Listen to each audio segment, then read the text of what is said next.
A lot of people have a completely false conception of their relationship to God. You see, our relationship to God is the relationship between a father and his son. You see, a father who loves his child, who loves his son, he will chasten him with his rod.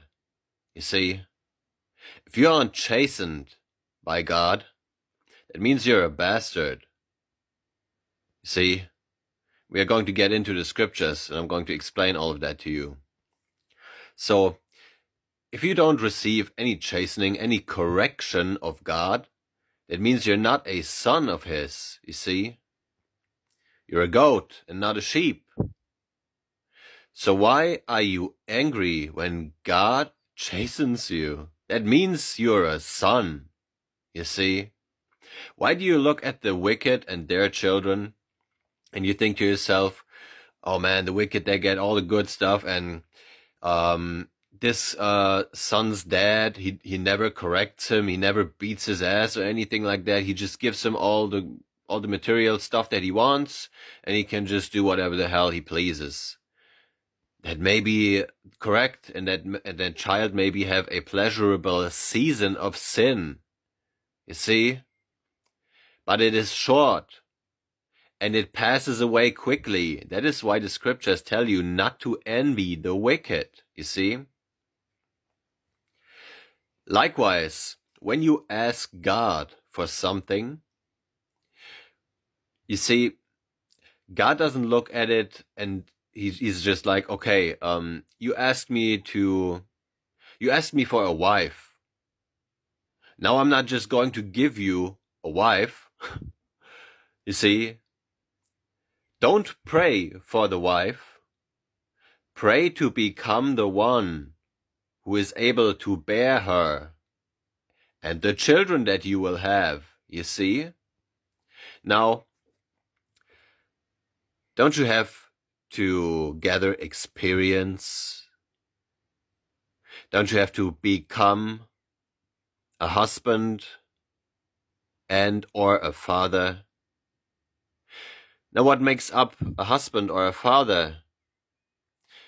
Isn't it things like patience or self-control? How do you obtain patience? Is it just some download? You know, it's like you can go to a web page, you can just download some data and you have it. Can you go buy it? Can you trade it? Can you bargain with God for it? The answers to those questions are obviously no. So how do you obtain self-control, patience, peace? You obtain them by going through uncomfortable situations. You see, like the chastening and the corrections. You see, you ask God for a wife, or in other words, you ask God to become or to be a husband or a father. That means you have to go through the experiences, of which many will be very uncomfortable, you see, in order to obtain self-control and patience. Obviously, you get those things, you prove yourself that you have them and that you are them in times of trouble and testing. You see, we must go through much tribulation to enter into the kingdom of heaven. You see? That is something that people just don't want to hear. For gold is tried in the fire, and acceptable men are made in the furnace of adversity. That's from the book of Ecclesiasticus, chapter 2, verse 5. Now, mind you, God is telling you have to go through a furnace. What do we find in a furnace? Don't we find fire? Doesn't fire hurt?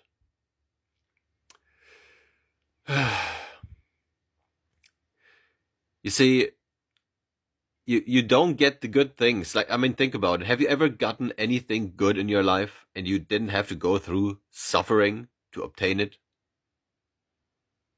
If you went and got a degree at your university, didn't you have to go through much psychological suffering in order to obtain that degree? Come on, man.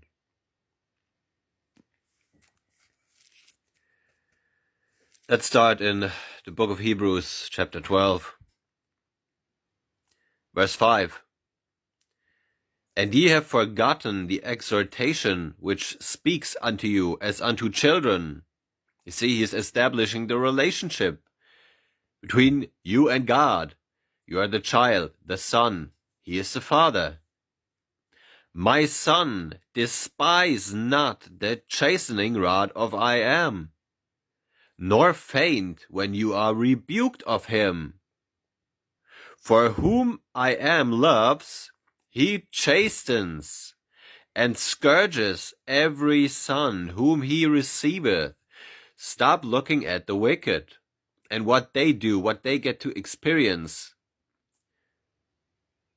Their flower blooms quickly and it fades just as quickly, and it's gone. You suffer for a season with Christ, and you will have a long, loving, peaceful, joyful life. All things that the wicked are not going to have.